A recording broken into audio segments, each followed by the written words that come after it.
US. We have Sudhakar Jee back with us. Welcome to our show.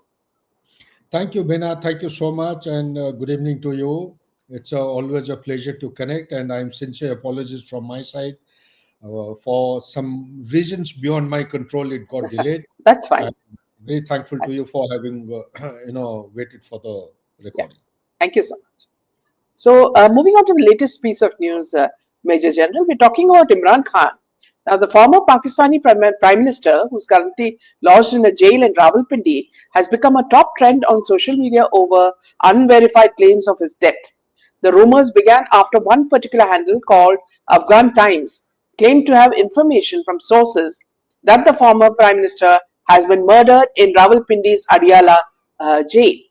These claims, all unsubstantiated and unverified, have not been confirmed by any credible agency or department. The rumors came after it was reported that Imran Khan's family was not being allowed to meet him in jail and that the former Prime Minister was being held in solitary confinement.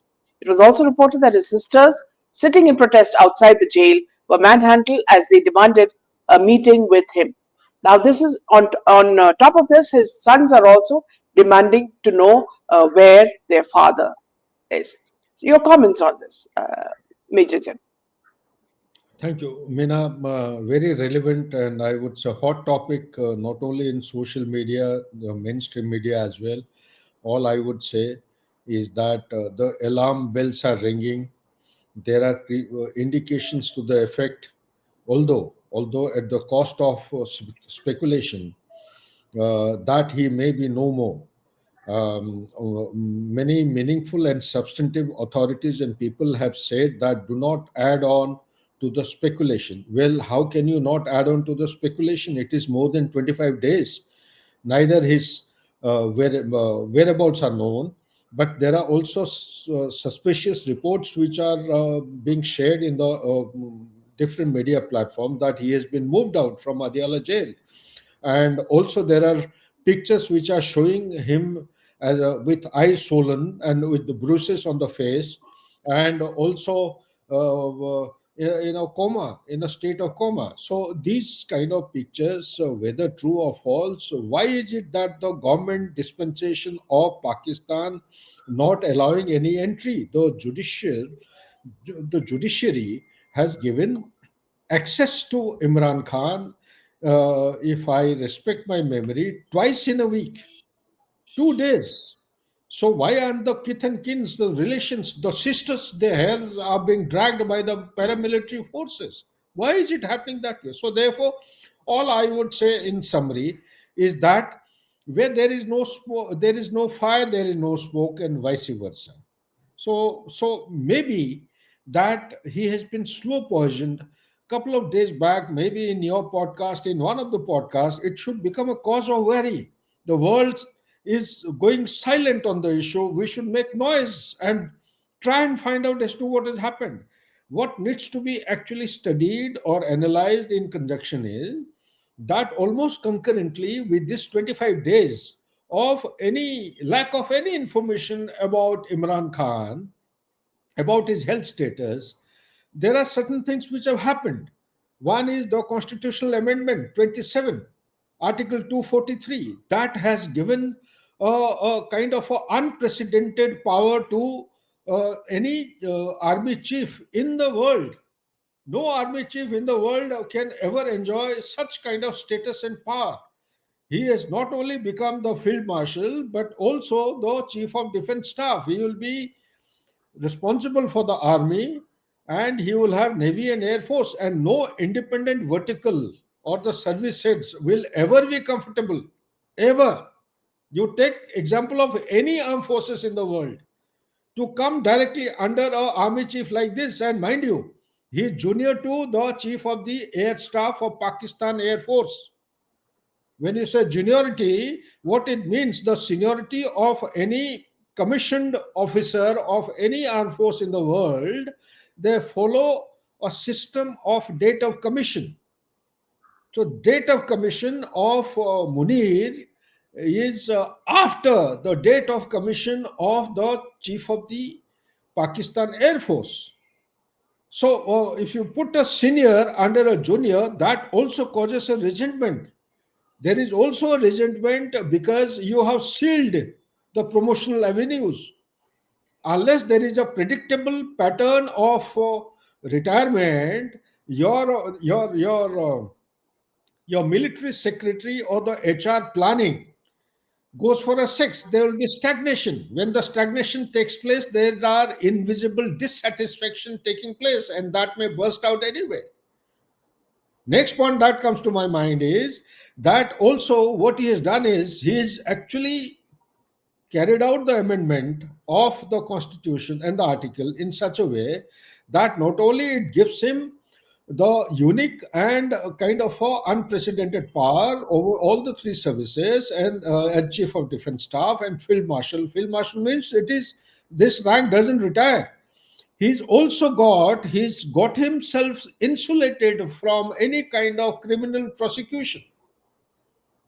He will not be. That means his accountability to civil governance, his accountability to the chiefs, his accountability to the judiciary, his accountability to the legislature is not there. So, what has happened? That means it has happened that it is a military coup taking place in a manner, in a silent, and I would say um, in a calibrated manner without ruffling any feather. And so, why am I describing? Also, at the same time, all the powers which Supreme Court of Pakistan enjoyed till the amendment, Constitution amendment, they have been done away with. There is another organ which has come into existence. It's a constituency. It's a constituent judiciary power. That means almost similar to Supreme Court. He has created a structure where he will have those nominated judges available who will carry out the examination and disposal of such cases, because it has come to his notice that many of the people, political leaders alike, whoever gave out any point for the larger good of the nation, the Supreme Court actually defended their statement much against the army's liking. So he doesn't want a situation like that to take place. And above all, he has protected himself from any kind of accountability. So all these developments have to be seen in the light of 25 more than 25 days of lack of any information about his health. Mere one statement yesterday, I think it came out from the government agencies that he's hale and hearty and he's going through running a predictable routine, and he's fine. There are nothing untoward which is happening. If there is nothing untoward, then why are you not opening the jail and going as per the directions of the court? 2 days in a week are supposed to, people are supposed to have access to him.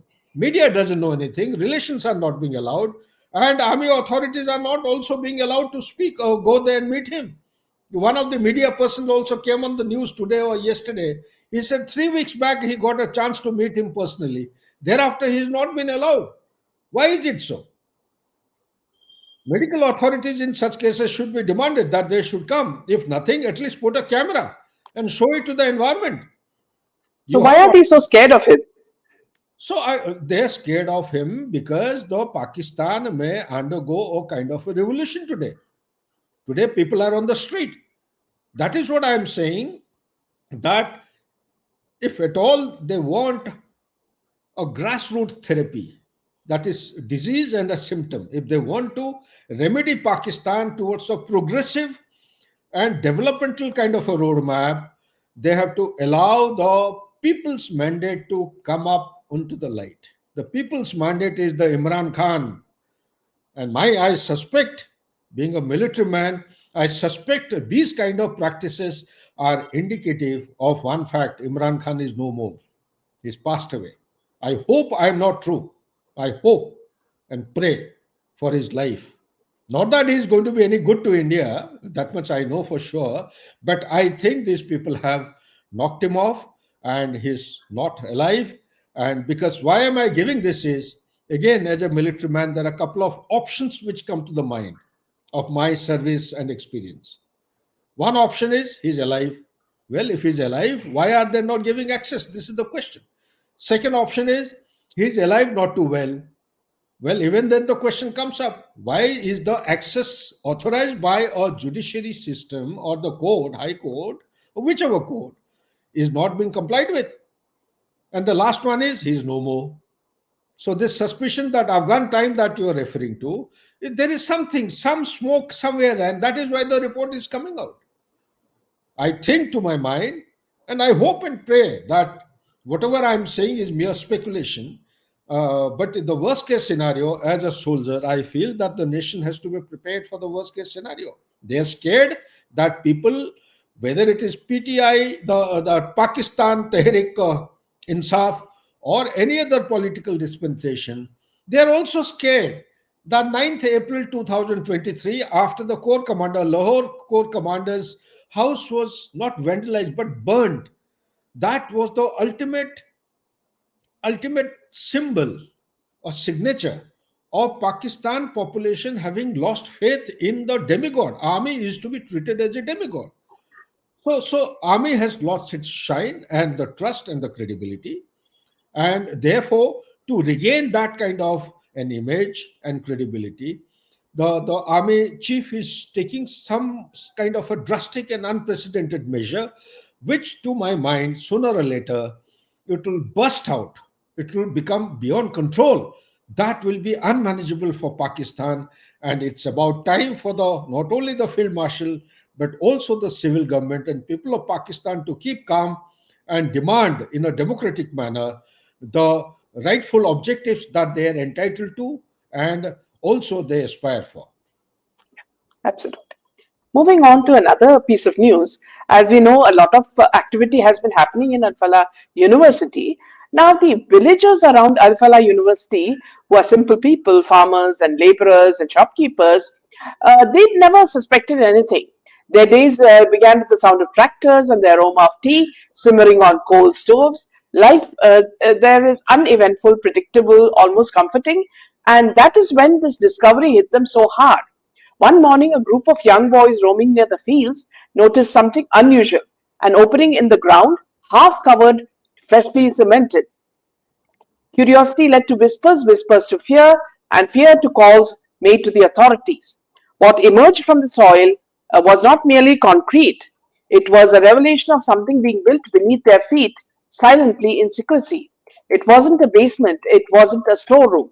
It was a massive underground structure with walls as thick as the trust these villagers once had in the system, almost 4 to 5 feet of solid concrete, and someone was calling it a madrasa under construction. Could you speak about this, sir? Mina, this is a very dangerous development which comes to my mind as a military man. In my opinion, perhaps they were getting ready for any kind of a counter measure or counter attack related to NBC, nuclear, biological, chemical warfare. This is the first thought that comes to my mind. Perhaps they were getting ready for making such a underground huge bunker. Takes my mind to the hangars. Recently, we have had Operation Sindhu. The largest hangar can accommodate something close to 3,400 aircrafts. Okay, perhaps they were planning to develop this into a storage house for the drones. Perhaps they were trying to keep it as a fighting bunker. Perhaps one angle you have given is a madrasa. Why should a madrasa be built underground? So therefore, my point, and perhaps they were keeping it for storage of the chemicals, like for example, the ammonia nitrate, such like things. Or there is another chemical. If you mix it with ammonia nitrate, it becomes so uh, highly explosive in nature. So likewise, there are many other thoughts coming to my mind. Rise in production. Perhaps they were trying to keep it, develop this into a mother base for all other things to fan out all over the country. Perhaps it was becoming a command, control, coordination, computer, surveillance, intelligence, everything underground. Perhaps they were trying to keep it from the knowledge and what is it, the visual proximity of the common man. So therefore, it comes to my mind is that there has been a slow and incremental development of all the activities with a big aim or a high-end aim and objective against the national security and interest. And I would say kudos to our national intelligence apparatus and whether it is IB or RAW or CID or military intelligence or name any organization, they have done a fabulous job. And kudos to the police official, superintendent of police in the valley, one who saw this poster being put on a notice board and he suspected something, and that is actually was the trigger that has led to such kind of investigations. And there are many more things which may be coming out. The 30 vehicles, out of 30 vehicles, they have recovered only three. Where are the 27 vehicles? Out of 15 ton of explosives, ammonia nitrate, only 3,000 or 3 tons have been recovered. What are the balance 12,000? And to make a Pulwama type explosion where we lost our bravehearts, CRPF 40 soldiers. Uh, they had applied almost about 100 to 150 kilograms of ammonia nitrate and the other ingredient to make it a very high potential explosion. So you can divide and come to a conclusion that perhaps they were planning for, with this 15 tons of explosive, planning for something close to 150 or more than 150 explosive sites or IDs, improvised explosive devices, maybe the pan India, across interstate kind of a network kind of a thing they were planning for. And they are planning it in a slow measure. So these are the issues which are coming to my mind. Therefore, we need to go much more into the detail. People have to ask questions beyond what is visible and understood, and there may be different conspiracy. Right from the day Munir became field marshal, I have been writing and speaking that don't take this lightly. There are bigger things which are around the corner. India has to be prepared for new ideas which are manifesting world over. Talk about Ukraine, Russia, you had Operation Spiderweb, wherein people went 4,500 kilometers deep inside Russia and they destroyed. They destroyed strategic bombers, 14 number. One bomber is almost about 40 or 50 crores. Yeah. So you can multiply and see what kind of money has been, destroyed in case of Russia. So if they could do that with the help of drones, then anything can happen in India. So we So have in to be which on a case, ball. yeah. We have So to in be which on a case, ball. yeah, Major General, in which case, see, a lot of these universities that are affiliated with Islamic culture and with Islamic names also, I would say, should also be under the radar, right? Because they use that, it's like a camouflage for what they do, isn't it? Absolutely. Where is the doubt? In case of national security, somebody was taking my view yesterday only. In case of national security, there is nothing like Hindu and Muslim or Jain or Christian or Sikh or this thing. Everyone is the same. When a bullet is fired, a bullet doesn't distinguish between two people of two different religions. So similarly, a threat like this emerging, uh, I don't want to call this like every Muslim need not be a terrorist. But so far, whatever has come to light, every terrorist has turned out to be from Muslim. I don't want to get into the debate because we are trained in the army to be a political and Sarv Dharmstal. But being a realist, being a pragmatic analyst, I think we cannot ignore such thing. India in times ahead is going to be faced with these kind of reality and realistic challenges. Therefore, as a military man, again, much against our teachings and our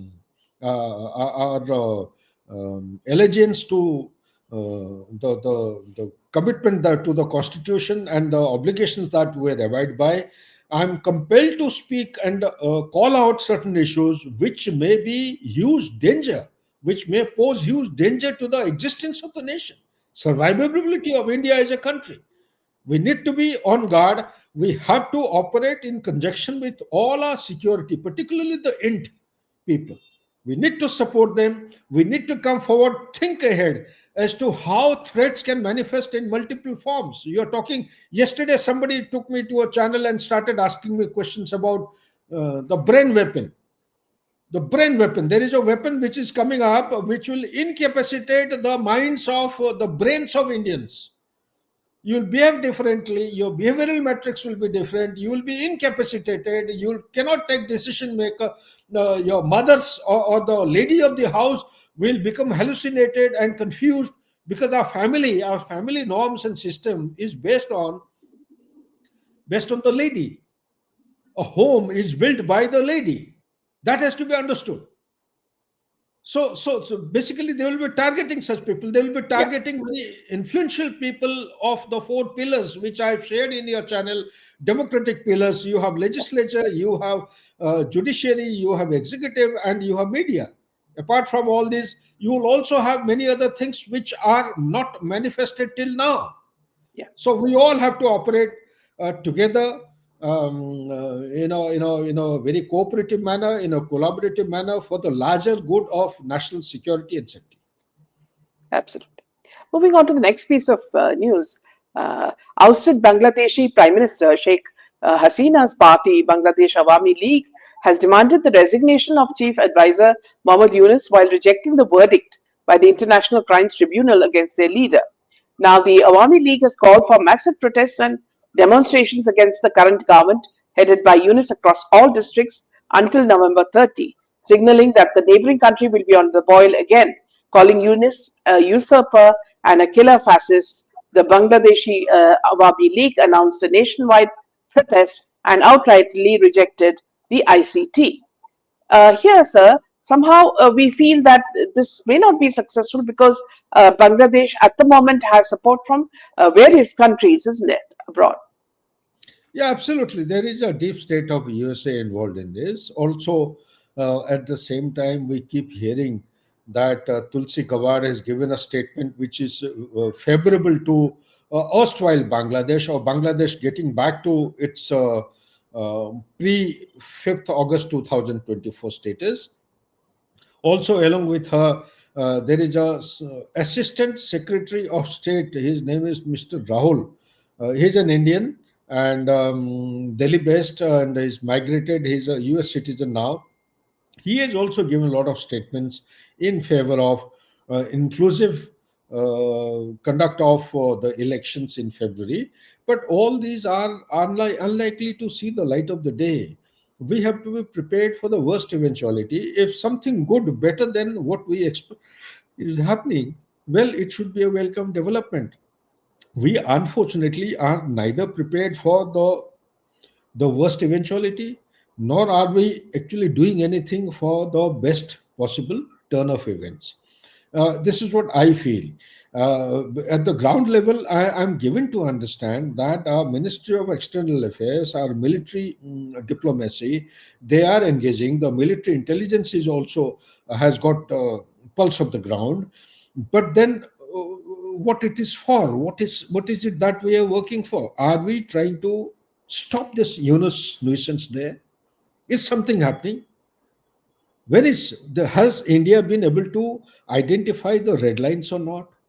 If it has identified the red lines, are we prepared to stop the activity like the way we stopped at Doklam in 2017? Before that, I was in service. I had told my seniors, sir, beyond this point, in Hindi, I used to say, कि नाक के ऊपर पानी आ गया है sir. If you don't stop it now, you might as well forget about Siliguri corridor. This was way back in 2013-14 when I was dealing with the subject. So similarly, I hope and pray that similar things are being done and given by the statements of Chief of the Army Staff, Chief of the Air Staff, and CDS and others. I take it because of future engagement or extension of Operation Sindoor in any form has got a potential to flare up. So, therefore, dominating the escalatory matrix, like the way we did in Operation Sindoor 1, will be a prerequisite. Second, we need to adopt a strategy of reciprocal value system. If they behave in a particular way, we should also behave or respond back, not reply back, respond back in the same way. There has to be a measure of reciprocity. Reciprocity in terms of your diplomatic angle, that is the Minister of External Affairs, reciprocity from the military perspective, reciprocity from the financial angle, reciprocity from the trade, economic, commercial activities, and all these angles.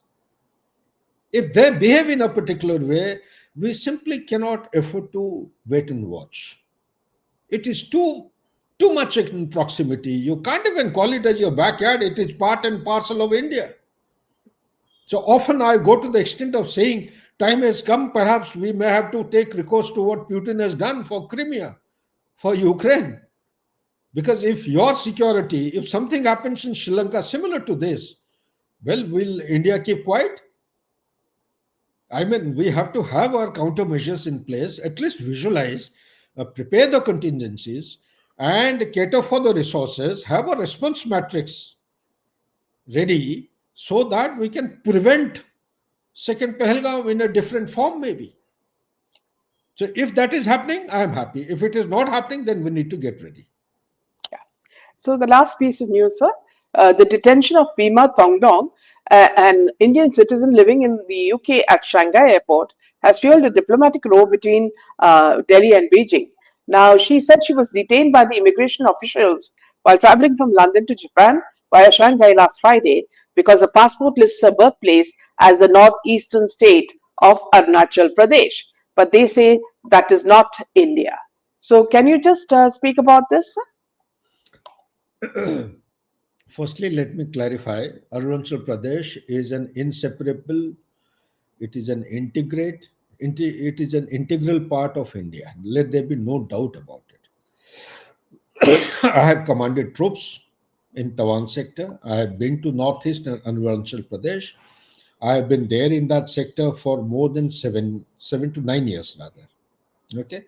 So having said this, what I wish to also highlight that last question when you asked, I alluded to a factor of reciprocity. A time has come, we need to have a calibrated response matrix wherein the reciprocity has to be given its due weightage. If China is saying that Arunachal Pradesh, mindful of the fact it is under us, it is a part of us, it became a state, I think, in 1984 or 87. Okay, prior to that, it is to be a union territory. Once it is legislated, it is there is a chief minister elected by the people, for the people, of the people. There is a democracy which is already being practiced. If they're raking up an issue like this, then there are different ways of also responding. Well, I'm sure people are mature enough. Well, they have given the strongest of, I think, protest note because even going by the international civil aviation rule, it is a misconduct by Chinese officials. They cannot, in transit, you are supposed to have visa free movement for a particular period, I think 24 hours, if I am not wrong. Yes, last time when I traveled, 24 hours. Nobody is supposed to carry out such kind of period. She is firstly a lady. You have harassed her for 18 hours. What more proof? If they're trying to defend, well, they have cameras all over. China is known for, photographing all activities, monitoring all activities of the people. Why haven't they produced the evidence in this case? Why isn't our Minister of External Affairs asking for footages, video footages? If they're saying that the girl is actually exaggerating or the lady is exaggerating, then we should demand for this. Also, at the same time, somewhere we have to take a call. I know there is a kind of a backdoor or track to diplomacy in progress. So we are dependent on China. And if we are dependent on China, China is equally dependent on us. So we have almost about 570 million consumer base who can expend anything to the tune of $12 per day. As per this is not my statistics, I'm talking about the UN statistics of 2024. They say 500 million. 500 million people who have the capability to spend more than $12 a day is a huge consumer base. So therefore, we need to actually calibrate our response in a manner so that if they say Arunachal Pradesh is their territory, we should say that Tibet is an independent nation. India had never had a border with China. India had border with Tibet. Stop recognizing Tibet. China Fine. and the Tibetan Autonomous Region as part of China. Similarly, Xinjiang province, go to Eastern Ladakh, also say this is part of East Turkestan. We never had border with China. You people have invaded. Our Aksai chain is with you, 38,000 square kilometers. That is supposed to be part of India. A Shaksgam Valley, part of Jammu and Kashmir, occupied Pakistan occupied Jammu Kashmir of 5,182 square kilometers. That also belongs to India. When are you giving it back? So keeping quiet, it actually is indicative of a complicity with a challenge which is being posed by China once, twice, thrice. Similarly, they will come up with renaming of location. When they start renaming, you start renaming in the Tibet also. Unless we adopt a measure of reciprocity as a counter response in our system, I think China will continue to have the upper hand. They will continue to harass our people also on ground, despite the fact that if we are dependent on China on many issues, we should not ignore the fact that China is also looking at a market like India, when US has turned out to be highly unpredictable export objective or export aim, or the destination, export destination. And China's biggest market is USA, and USA is not behaving in a very cooperative manner, predictable manner, I would say, under Donald Trump. So these are the issues that are coming to my mind, and with that, I wish to thank. And if you allow, just one quick point, if I can make. Yes, please. In case of Bangladesh, I was talking to one of my friends dealing with Bangladesh, and he's, I would say, very accomplished research scholar. And during my conversation, it's happened 2, 3 days back. I think I've shared with you on our telephone call. The United Nations Human Rights Commission has published a document. The other day during your podcast, I had said that Yunus had approached the head of the United Nations Human Rights, Volk Sulj, or what is this, something like this, his name, and he was given a duration from 15th of July 2024. In your podcast, I had said 5th of August 2025, but I was corrected by the Bangladeshi scholar or the person whom I know that no, it was from 15th July 2024 till 15th of August 2024. But what has come out or disclosed in the open domain is all activities between 15th of July till 5th of August. And 5th of August is the date when Sheikh Hasina was ousted, or she moved out, she fled to India. From 5th of August, the time she left, till 15th of August 2024, all the activities were contained in a chapter called Chapter 6 of United Nations Human Rights Commission report. I tried my hand to actually get it from somewhere. I have read the text. I found that it is shocking. Nobody, no mainstream media, no YouTuber, nobody seems to be talking about this. The chapter 6 of this particular report says all the brutalities, all the atrocities have been committed after Sheikh Hasina. Almost Yeah, all, I would say. Some took place during her time, but major share out of after she. 639 police stations, some 450 have been destroyed or damaged. Christians, Hindus, all minorities have been actually subjected to brutalities and the atrocities. And likewise, there are a lot of things which have happened which have not caught the attention of the people. So, therefore, I would say, as an adjunct to what I have communicated, articulated through your podcast in the last to last or last time maybe, this may please be taken as a kind of a rejoinder to my Absolutely. articulation, and do Yeah. forgive me for my ignorance. And I am also a human being. I am also trying, as a retired man, I don't have a library. I also try to collate data from open source. So this is one of the inputs I thought I'll take the privilege of sharing with you. Yeah, you're doing very well, sir. Everybody's appreciating what you're saying and how much you're educating the US as well. So, thank you so much for this wonderful session. Good night. Jai Hind and Jai Shri Ram. Thank you, Vinay. Thank you so much. Grateful to you.